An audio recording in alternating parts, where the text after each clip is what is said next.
video demonstrates the main principles of good sculling technique and uses Thomas Lange as the role model. Lange is a highly successful sculler, an Olympic and world champion, and uses excellent technique. He shows, however, some stylistic variations of technique which should not necessarily be followed dogmatically. Particularly, he initiates the power drive with his back and legs together rather than with his legs. He draws early with his arms, and he sculls with right hand over left rather than left over right. But these do not detract from the fine example he sets, and these will be referred to again during the commentary. Here we see him training, and just watch his overall movement and see how smooth and coordinated it is.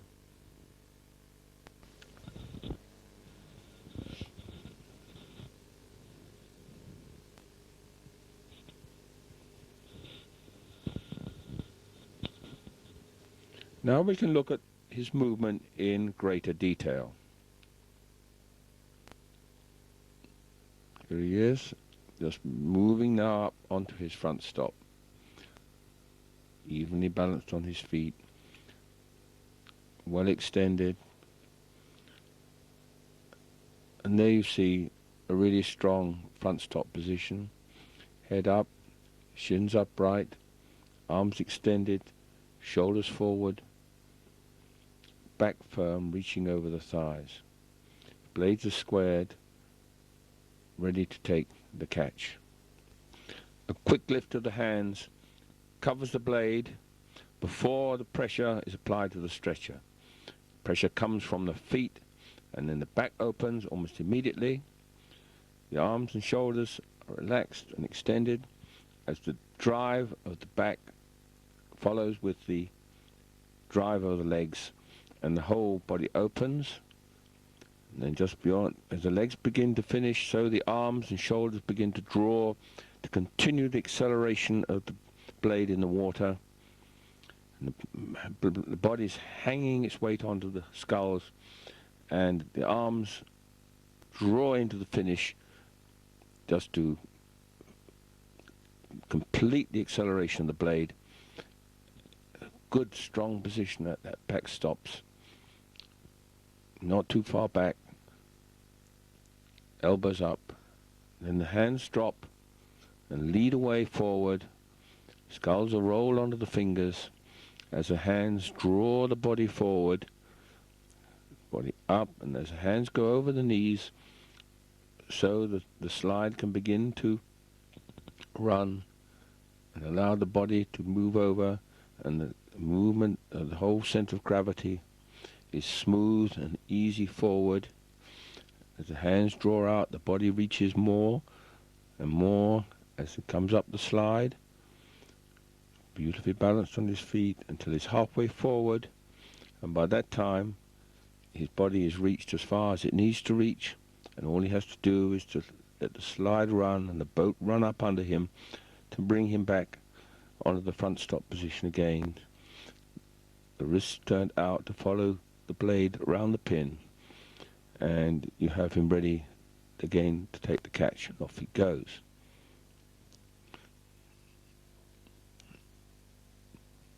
Now we can watch what happens to the blade in the water during that process. Quick catch, covered, and the power applied very, very quickly, builds the puddle and drives it on and on to the finish, where the successful acceleration leaves a hole in the water behind the spoon. See that again. Blade squared well in time to make a really clean hook into the water. The power applied and the puddle building right the way through with the vortex behind. Square exit. Blades feathered. Coming forward, just clear the water. Square again.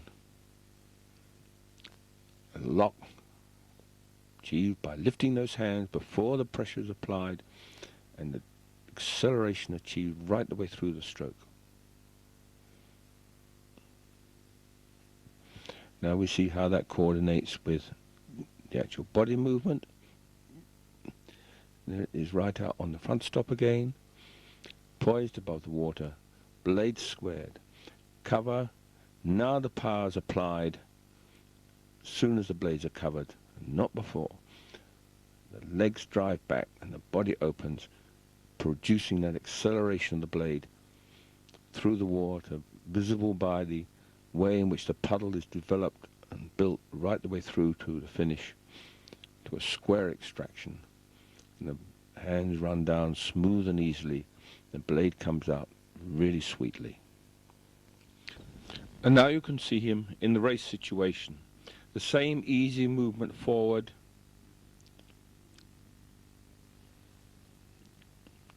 hands level, blade square, as he comes up onto that strong front stop position. He covers quickly and then starts the power drive with his legs, followed by opening the back, rather than using the legs and back together as he is doing in training. He accelerates the blade through to a strong finish. You can see the importance of a well-executed catch by watching the bows of these boats in this very dramatic race. You will see the check on the run of the boat at each successive catch, and this emphasizes most dramatically how important it is that the catch is executed so accurately as to avoid this check, or at least to minimize it. And here you see the bow of Thomas Lange's boat as he is paddling. There is some check at the catch, but followed by the strong acceleration of the boat as his drive phase picks up the boat and thrusts it forward. This boat acceleration is achieved, of course, by the combined use of leg and back, coordinated throughout the stroke, and the blade driven on with the arms and shoulders to conclude it. This action we saw before, and you can now see the importance of a really well coordinated drive in order to achieve the acceleration of the boat to its maximum speed by the finish. Leg drive, back opening almost immediately, so that the leg drive and back are being used right the way through, and now it's picked up with the arms and shoulders to finish. And you see this same pattern with Karpinnen.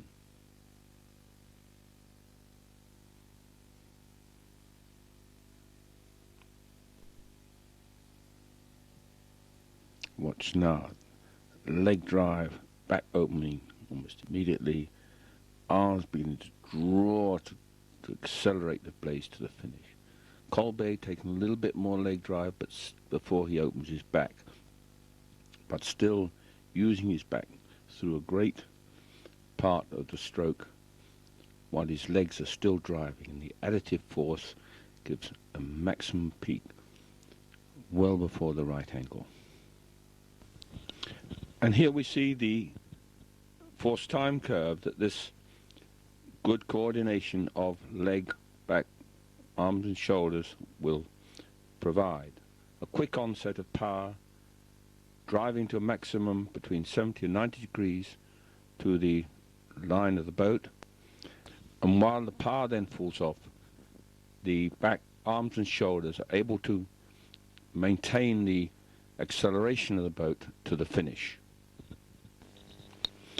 Most coaches have to watch the build of the puddle in the water and the bend of the scull to see that the power is being applied correctly. And here you see the scull now locking, building the puddle, coming up to 70 degrees, and you see the bend in the skull, signifying that the power is right at that point, and the acceleration to the finish. See, now you see the acceleration and the formation of that hole behind the skull, so that the blade can come out square, clean, and no impedance to the run of the boat. See that come out again, coming out square. It is able to do because it's been drawn correctly to the very finish. Now let's see how Lange is achieving this last part of the power phase with his back, arms and shoulders. You see at the front stop, arms extended, shoulders forward in their sockets. He begins his power phase, and as he's meeting now the midpoint with a major point of his drive, and his hands goes over his knees and he starts to draw with his arms and shoulders in, elbows up, comes to the finishing point just in front of his body and finishes it without attempting to bring the hands back beyond the body. Let's see him do it again. He tends to draw his arms much earlier than most people, but he has the power there to do it. You see now how the muscle beginning to draw. Now the main draw is coming on through his arms, his back, sitting back to its ultimate point. The arms and shoulders finishing off the draw. See the shoulders go back, the elbows are kept high as he finishes just in front of his body. Efficient boat moving also requires a long stroke. It's not only essential that the stroke is long in the water, but also that the arc is appropriately distributed about the right angle point. This chart shows a sound sculling arc. You will see that the skull should make an angle of around 30 degrees with the bows of the boat, and is then sculled through an arc of 100 degrees. It is important that the greater part of this sculling arc is in front of the right angle, and in this case 60 degrees is achieved in the first part of the stroke. Many men scullers scull 5 degrees longer than this, and champions such as Kolbe and Karpinnen even longer, much to the surprise of the biomechanic who measured them. On the arc below the level of the line of the boat is marked the point where maximum pressure should be reached. This is some 10 to 15 degrees before the scull is at right angles to the boat.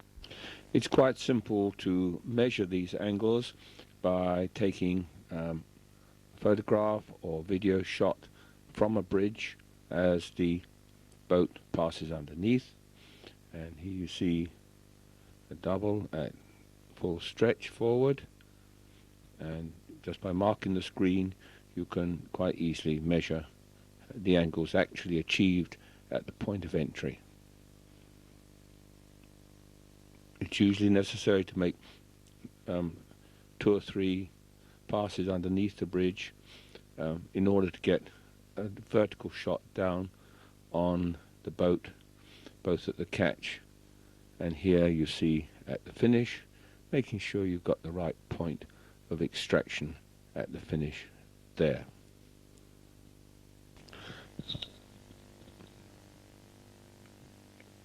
The recommended angles, however, should not be sought by overreaching, particularly at the front stop.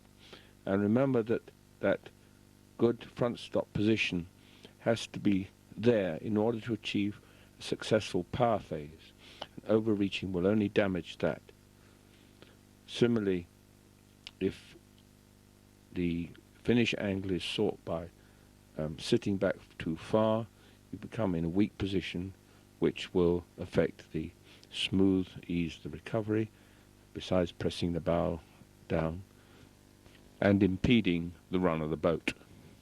Unnecessary vertical movement of the center of gravity is always undesirable, and just watch how smooth and level, relatively speaking, Lange's head is in relation to the bank.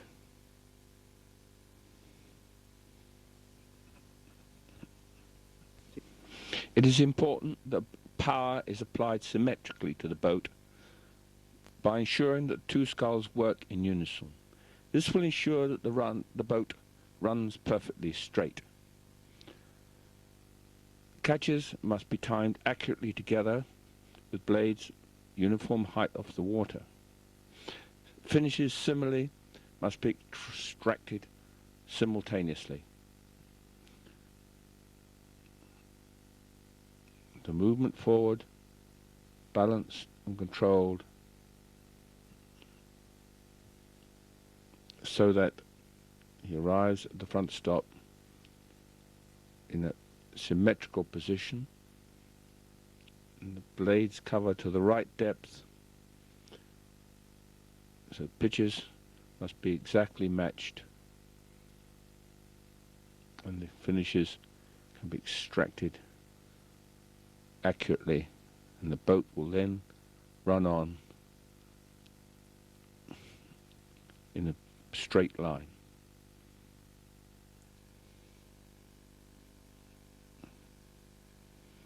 Just watch.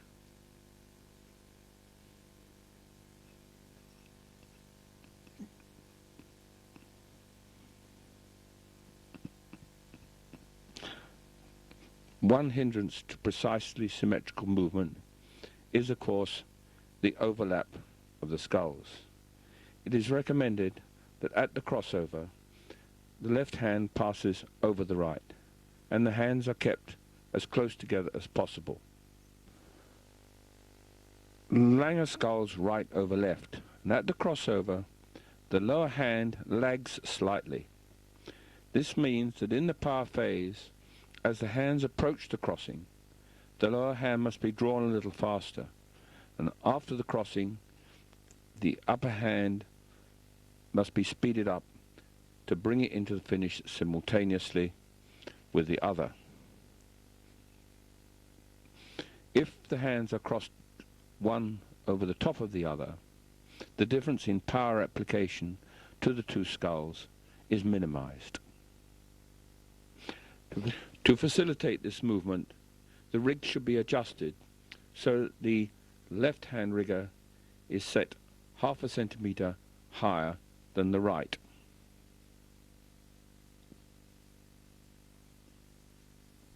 We can watch this movement of the hands from the side. And as they approach the crossover, the lower hand is drawn a little in front of the upper, and this is done by bending the arm a little quicker and not by using the shoulders. And almost immediately afterwards, the hands are together again, so that they are absolutely together there at the finish. Compare this with Karpinnen, and where here you see him actually crossing left over right and coming away together, and again crossing one over the top of the other. And as they come into view, you'll see again one, the left over the right. Watch Kolbe's hands too. Again, rather too big a gap between them. Left over right, leaving again symmetrically from the finish. And again, left over right to the finish. Now let's look a little more closely at the recovery phase. Watch the smooth connected movement.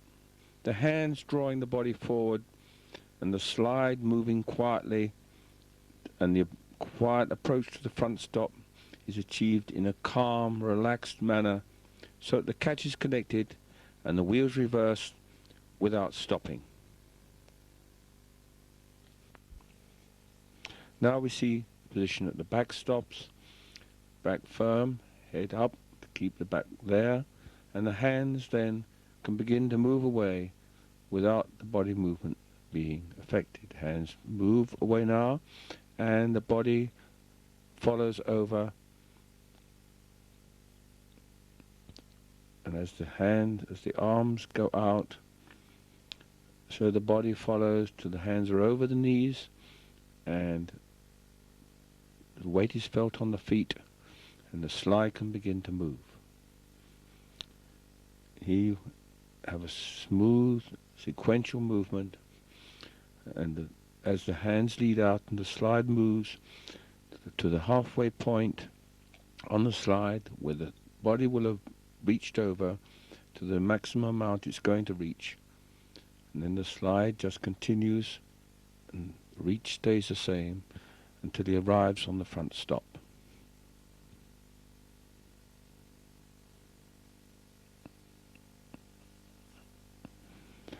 Now we'll have a look at the hand movement.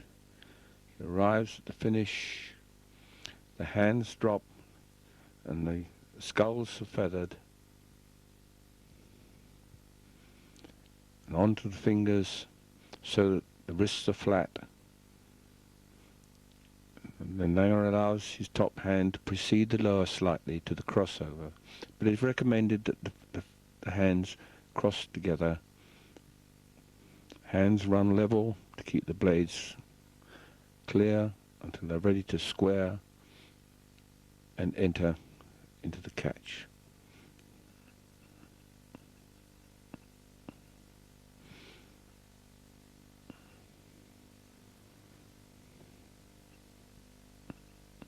And the whole sequence is hands, body, and slide.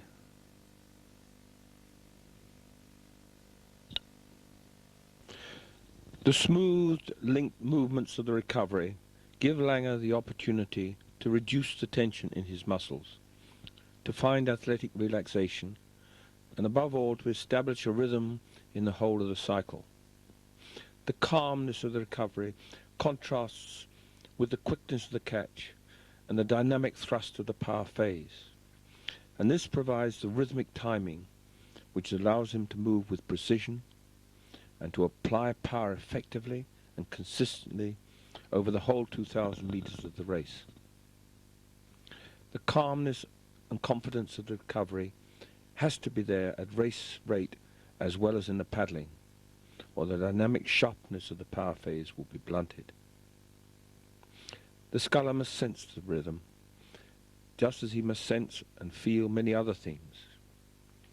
He must sense the way the water reacts to the blade as he picks up the catch. He must sense the flow of the boat. He must feel the boat under him and feel the boat, the scull, and himself as one being as the boat responds to his power. Only this awareness will give the sculler the opportunity to make the small refinements in technique which will give him more pace. The sculler cannot respond in this way unless he is comfortable in the boat, and the boat feels part of him. To achieve this, much time and care must be spent in rigging the boat to suit the sculler and the technique he is using. Even small adjustments can make a significant difference to the way the sculler feels and responds, and how well he can move that boat under pressure. You have seen the detail of Lange's technique in training, and this is the technique that is there in his racing. The proof of the effectiveness of that technique is confirmed by his racing success. This video has focused on the technique used by Lange, a heavyweight man, but the same technique applies to women, to lightweight women, such as Philippa Baker here, and to lightweight men, and this of course is Peter, training in Hong Kong, to doubles,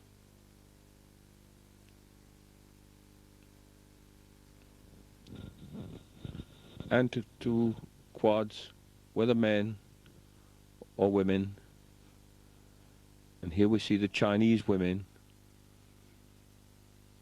and it may seem a long way from Lange in his single in Germany to the Chinese women in their quad, but the similarities in technique are remarkable and underline the soundness of the basic principles.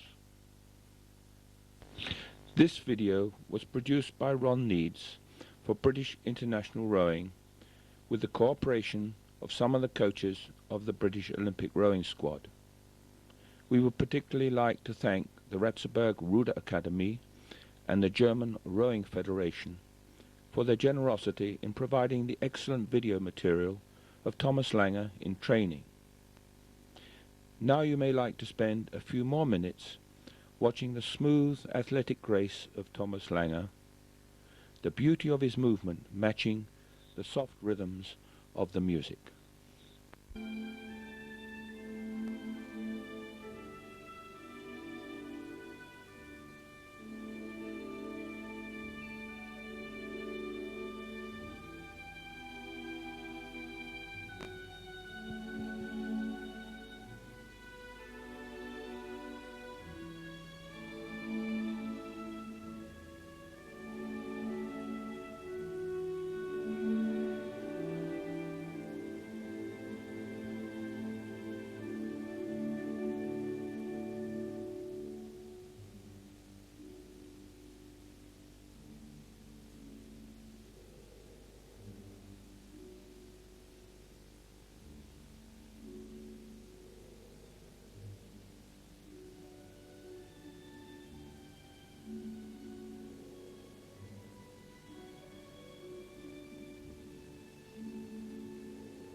And now we can let Thomas Lange scull away back to the boathouse.